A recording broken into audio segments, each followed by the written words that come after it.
तो सभी स्टूडेंट का स्वागत है। तो हम देखिए यूथ कंपटीशन बुक सॉल्व कर रहे हैं और यह इसमें आपको सामान्य ज्ञान आपको मिलेगा। आरआरबी 2024 का यह आपका रैपिड फायर नया संस्करण है और मैं आपको बता दूं, इसमें आपको पीवाईक्यू प्रश्न के साथ साथ आपको जितना भी आपको एएलपी और टेक्नीशियन, साथ ही एनटीपीसी, आरपीएफ, ग्रुप डी और आरआरबी जेईई में जितने भी क्वेश्चन पूछे गए हैं उनसे रिलेटेड आपको इसमें क्वेश्चन मिल जाएंगे। और इसमें आपको प्रश्न ऐसे भी मिलेंगे जो काफ़ी आपको जो है चांस मिलेंगे जो है आगामी एग्ज़ाम में आने वाले। तो मैं बात करने वाला हूँ आज, हमारा टॉपिक है प्रकाश यानी लाइट से। अब इससे रिलेटेड कितने क्वेश्चन हमारे आए हैं और कितने आगे आने की उम्मीद है, आज हम यही टॉपिक कवर करने वाले हैं। तो अंत तक बने रहिए, तभी आपको समझ आएगा कि यह टॉपिक और यह यूथ कंपटीशन का बुक आपके लिए कितना इम्पोर्टेंट है। तो अब ये देखिए आपके सामने है प्रकाश की प्रकृति यानी नेचर ऑफ लाइट। तो अब देखिए यहाँ पे आपको पहला क्वेश्चन ही आपको आरआरबी एनटीपीसी से ही मिलेगा। कह रहा है कि जिस सामग्री से रोशनी यानी लाइट पारित हो सके इसको क्या कहते हैं। तो देखिए इसे ट्रांसपेरेंट कहते हैं। अब बात करें ट्रांसपेरेंट क्या होता है, तो ऐसी सामग्री जिसमें रोशनी यानी लाइट बिना बिखरे हुए आर पार हो जाती है, पारदर्शक सामग्री कहलाती है। और यह प्रकाश का एक महत्वपूर्ण भौतिक गुण होता है जिसका प्रयोग प्रकाशिकी में किया जाता है। तो ऑप्शन हम ट्रांसपेरेंट हम करेक्ट कर देंगे। आगे बढ़ जाते हैं। अब देखिए फिर आपको एनटीपीसी से ही क्वेश्चन है। कह रहा है जिन पदार्थों से होकर वस्तुओं को स्पष्ट रूप से हम देख नहीं सकते उसे हम क्या कहते हैं। उसे हम पारभासी कहते हैं। क्या कहते हैं, तो देखिए जिन पदार्थों से होकर वस्तुओं को स्पष्ट रूप से हम नहीं देख सकते हैं उसे हम पारभासी पदार्थ कहते हैं। और पारभासी पदार्थ अगर निम्न हैं आपके, जैसे चिकना कागज़ हो गया, घिसा हुआ कांच हो गया, इनके हम आर पार नहीं देख सकते, इसी वजह से हम इसे पारभासी पदार्थ कहते हैं। अब यहाँ देखिए पारदर्शी और अपारदर्शी में आपको अंतर दे रखा है। आपका पारदर्शी क्या होता है, तो जिन पदार्थों से होकर वस्तुओं को स्पष्ट रूप से देखा जा सकता है उन्हें हम पारदर्शी पदार्थ कहते हैं। जैसे आपका कांच के आर पार हम देख सकते हैं, जल के आर पार देख सकते हैं और वायु इनके आर पार भी हम देख सकते हैं। और यहीं आपका इसका अपोजिट दे रखा है अपारदर्शी।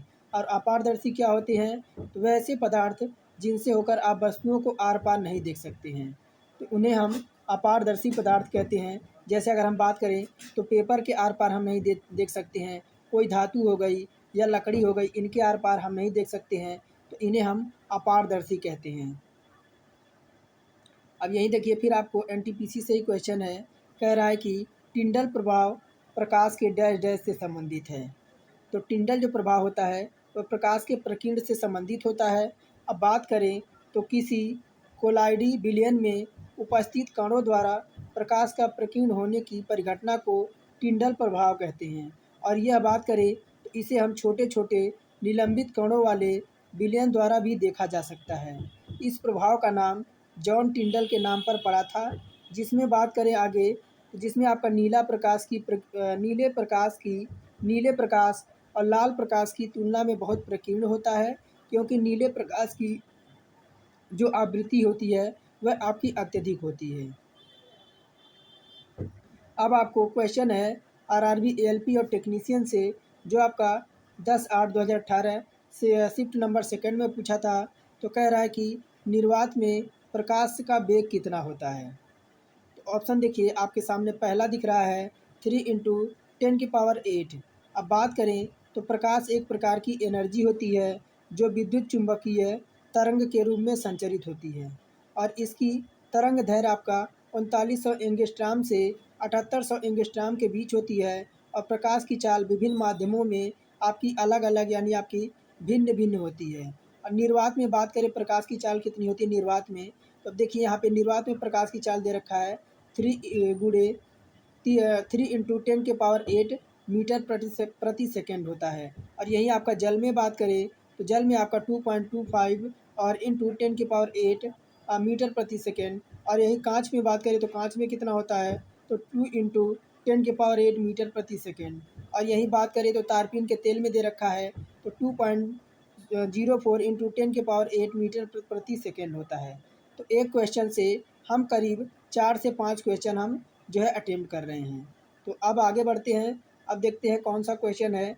फिर आपको सामने एनटीपीसी का ही क्वेश्चन है, कह रहा है कि निर्वात में रोशनी की गति मीटर प्रति सेकंड में अनुमानित है। तो अभी मैंने आपको ऊपर बताया है कि यह होता है 3 पॉइंट इंटू 10⁸ मीटर प्रति सेकेंड। अब यही देखिए, फिर आपका एएलपी और टेक्नीशियन से क्वेश्चन है, कह रहा है कि प्रकाश की गति अधिकतम और निम्न में से किस माध्यम में होती है। अब बात करें तो देखिए यह निर्वात में आपकी अधिकतम होती है। अब देखिए यहाँ पे अगर माध्यम की बात, इधर आपका माध्यम दे रखा है और इधर आपकी प्रकाश की चाल मीटर प्रति सेकंड में दे रखा है। अब निर्वात में आपको 3 इंटू 10⁸ और पानी में यही आपका दे रखा है यानी वाटर में तो 2.25 इंटू 10⁸ और कांच में आपका दे रखा है, कांच में कितना दे रखा है तो 2 इंटू 10⁸ मीटर प्रति सेकेंड। अब कुछ डिटेल्स में आपको दे रखा है, कह रहा कि निर्वात की तुलना में जो आपका हवा में प्रकाश की चाल होती है वह 0.03% से कम होती है और पानी में 25% से कम और कांच में 35% से कम आपकी होती है।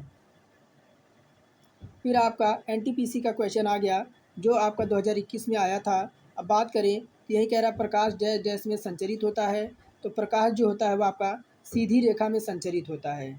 अब यहीं देखिए, प्रकाश एक प्रकार की ऊर्जा होती है जो विद्युत चुंबकीय तरंगों के रूप में संचरित होती है और प्रकाश का तरंग दैर्घ्य 3900 एंगस्ट्रॉम से आपका 7800 एंगस्ट्रॉम के बीच होता है और प्रकाश की चाल माध्यम का अपवर्तनांक पर जो है निर्भर करता है। अब फिर देखते हैं कौन सा क्वेश्चन है। फिर हमारा एनटीपीसी का ही क्वेश्चन है, कह रहा कि जब वस्तुएं प्रकाश के मार्ग में आती हैं तो यह छाया बनाती हैं। तो क्या आपकी कैसी छाया बनाती हैं, ये आपकी अपारदर्शी छाया बनाती हैं। अब बात करें तो ऐसे पदार्थ जिनसे होकर वस्तुओं को आर पार हम नहीं देख सकते हैं उन्हें हम अपारदर्शी वस्तुएं कहते हैं। जैसे आपका पेपर, धातुएं और लकड़ी हो गई, यह मैंने आपको ऊपर भी बताया था।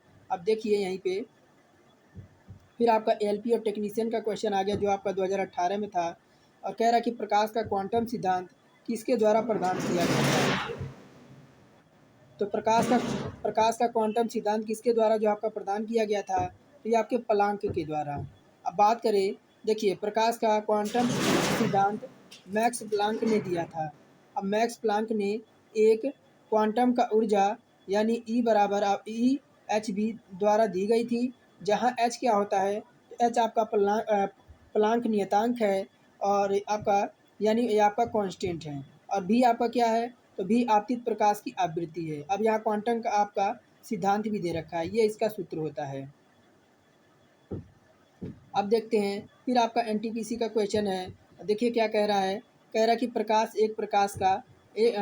एक प्रकार का अनुप्रस्थ यानी ट्रांसवर्स तरंग है, साबित करती हुई एकमात्र घटना कौन सी है। तो अब ऑप्शन देखिए, ये आपका हो जाएगा ध्रुवीकरण।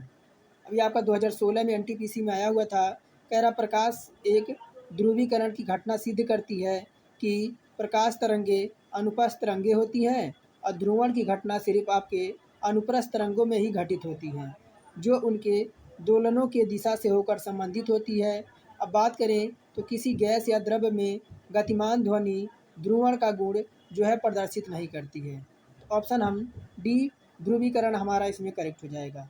अब आगे देखते हैं कौन सा क्वेश्चन है। तो अब देखिए आपका ग्रुप डी का क्वेश्चन है, कह रहा कि ऐसी वस्तुएं जो खुद प्रकाश उत्पन्न करती हैं उन्हें हम क्या कहते हैं। तो ऐसी वस्तुएं जो स्वयं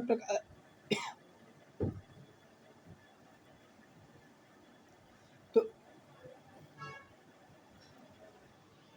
तो ऐसी वस्तुएं जो स्वयं प्रकाश उत्पन्न नहीं करती उन्हें क्या कहा जाता है, उन्हें कहा जाता है आपका अप्रदीप्त वस्तुएं।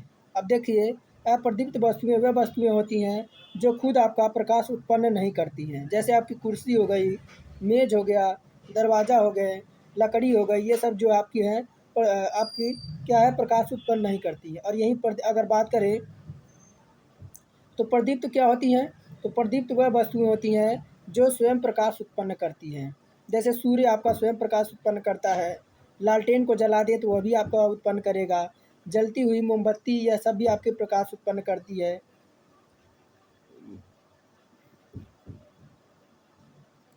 अब यही देखिए आपका कौन सा क्वेश्चन है, तो आरआरबी जेई का क्वेश्चन है। क्या पूछ रहा है, कह रहा है कि किसी पदार्थ का अपवर्तनांक हवा में प्रकाश की चाल से किस प्रकार संबंधित है। तो कह रहा है कि अपवर्तनांक बराबर हवा में प्रकाश की चाल गुणा पदार्थ की चाल। तो देखिए हमारा हो जाएगा विकल्प नंबर डी। विकल्प नंबर डी कि अपवर्तनांक की चाल बराबर आपका होता है हवा में प्रकाश की चाल और बटे आपका पदार्थ में प्रकाश की चाल। अब देखिए डिटेल से आपका नीचे दे रखा है, आरआरबी जेई का क्वेश्चन है। अब देखिए यही कह रहा है कि किसी माध्यम का अपवर्तनांक आपका अलग अलग रंग के प्रकाश के लिए भिन्न भिन्न होता है और तरंग दैर्घ्य बढ़ाने के साथ अपवर्तनांक का मान भी कम हो जाता है और वायु के सापेक्ष किसी माध्यम का अपवर्तनांक उस माध्यम के निरपेक्ष अपवर्तनांक के बराबर होता है। अब निरपेक्ष अपवर्तनांक बराबर क्या होगा, तो निर्वात में प्रकाश की चाल बटे आपका माध्यम में प्रकाश की चाल। अब यही कह रहा पदार्थ का अपवर्तनांक बराबर क्या होगा, तो हवा में प्रकाश की चाल बटे पदार्थ में प्रकाश की चाल। अब आगे देखते हैं कौन सा क्वेश्चन है। फिर आपका ग्रुप डी का क्वेश्चन है।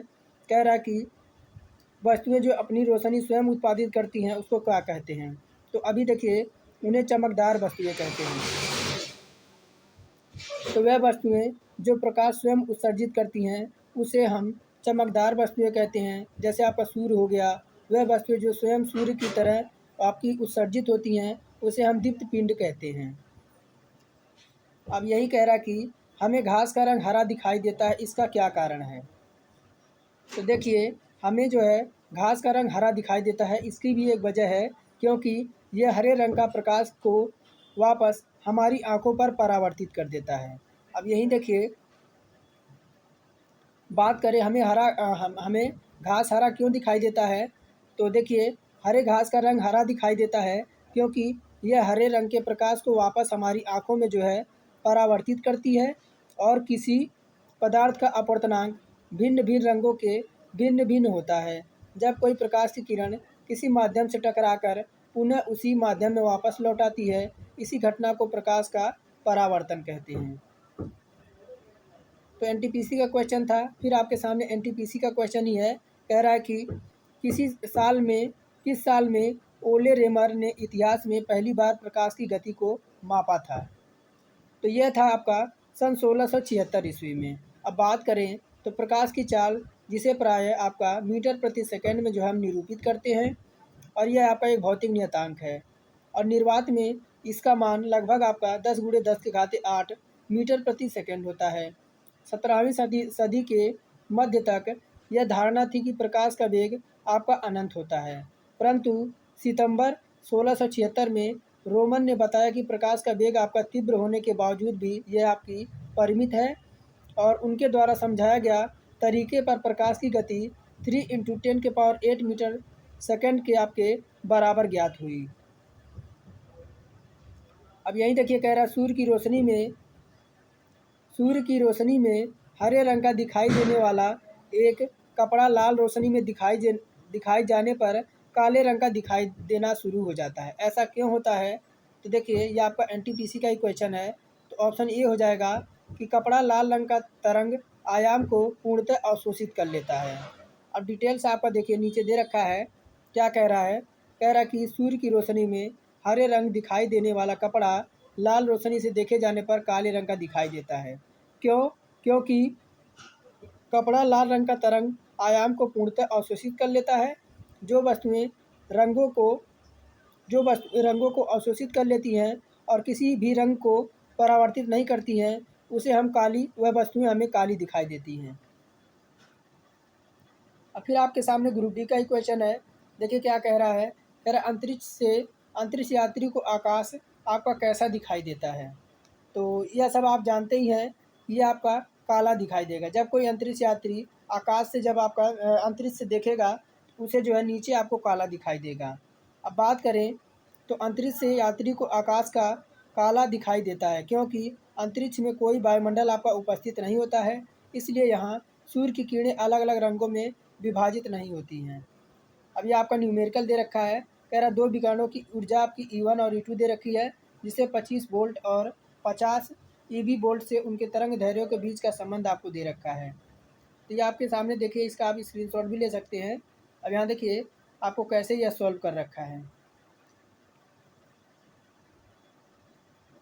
यहाँ आपका E1 EV, अब यहाँ देखिए आप, यहाँ आपका E1 आपका पहला समीकरण, E2 दूसरा समीकरण, और फिर इनको E1 E2 करके अब बराबर में आपका 1/2 कर दिया। जैसे आपका 25 से जब आपका 50 नीचे करेंगे तो 25 से कम 25 और 25 दूना आपका 50 हो जाएगा, तो ये आपका 1/2 आ जाएगा। और यहाँ भी आपका B1 B2 आपका 1/2 आ जाएगा। अब इसे जब हम सोल्व करेंगे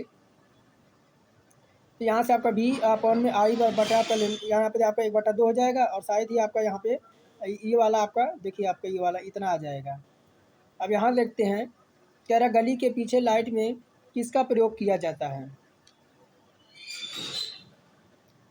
तो ये आपका सोडियम का। अब सोडियम इसमें हमारा करेक्ट हो जाएगा। अगर बात करें पीले लाइट यानी वार्म वाइट लाइट जो आपकी होती है, वह सोडियम वेपर लैम्प में सोडियम का प्रयोग किया जाता है। इसमें आपका यूं आकार की कांच का एक ट्यूब होता है। इसके सिरों पर 2 ऑक्साइड लेपित टंगस्टन का इलेक्ट्रोड आपका होता है। अब बात करें तो सोडियम धातु के दाने और नियान गैस इसमें आपकी भरी होती है। आपका एनटीपीसी का ही क्वेश्चन था ये। अब ग्रुप डी का आपके सामने क्वेश्चन है। देखिए क्या कह रहा है, कह रहा है प्रकाश सबसे अधिक गति से किसकी यात्रा करता है, यानी किस में यात्रा करता है। तो प्रकाश जो आपका तीव्र गति से सबसे ज़्यादा निर्वात में यात्रा करता है।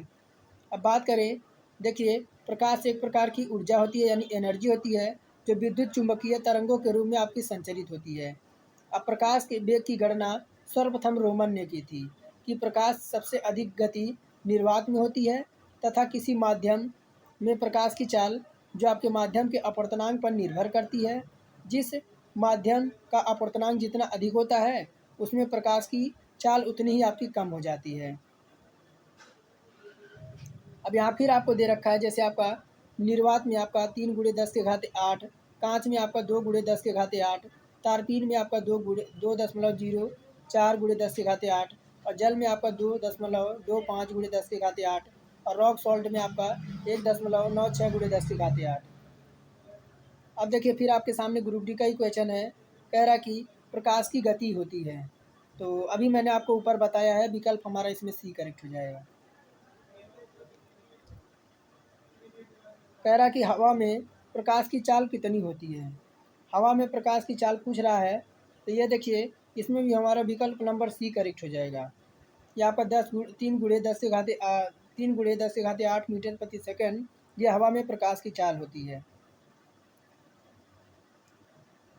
अब देखिए क्या कह रहा है, किसी माध्यम के प्रकाश का परावर्तित करने की क्षमता को इसे डैश डैश द्वारा व्यक्त किया जाता है।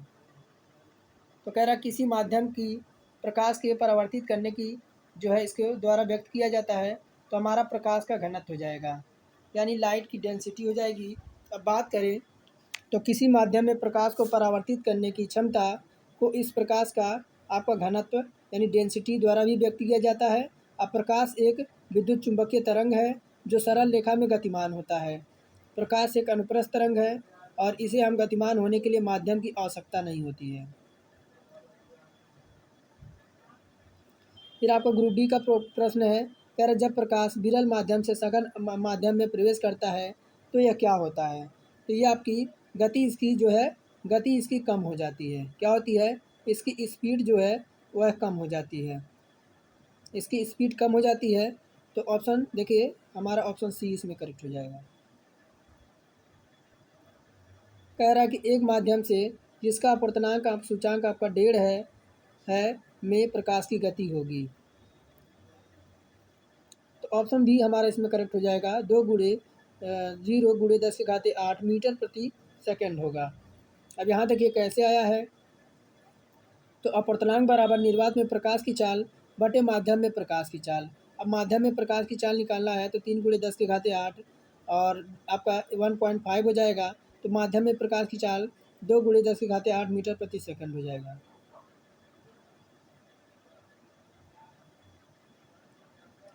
कह रहा वह क्षेत्र जहाँ स्रोत से आने वाला पूरा प्रकाश अवरुद्ध हो जाता है वह क्या कहलाता है। तो आपका प्रछाया कहलाता है। और वह क्षेत्र जो स्रोत से आने वाला प्रकाश आपका अवरुद्ध हो जाता है यानी उसमें बाधा उत्पन्न हो जाती है, वह प्रछाया कहलाता है। जब प्रकाश का विस्तार विस्तारित स्रोत से अपारदर्शी वस्तुओं की छाया बनती है, तब यह छाया एक समान काली नहीं होती है। इस छाया में दो भाग होते हैं। छाया का मध्य भाग में अधिक आपका काला होता है और परछाया यानी अम्बरा कहा जाता है। परछाया के चारों ओर कम काला भाग आपका उपछाया कहलाता है। अब आज का लास्ट प्रश्न होगा, उसके बाद मैं आपको नेक्स्ट टॉपिक आपको कराऊंगा। कह रहा किसी माध्यम में प्रकाश को अपवर्तित करने की क्षमता को कैसे व्यक्त किया जाता है?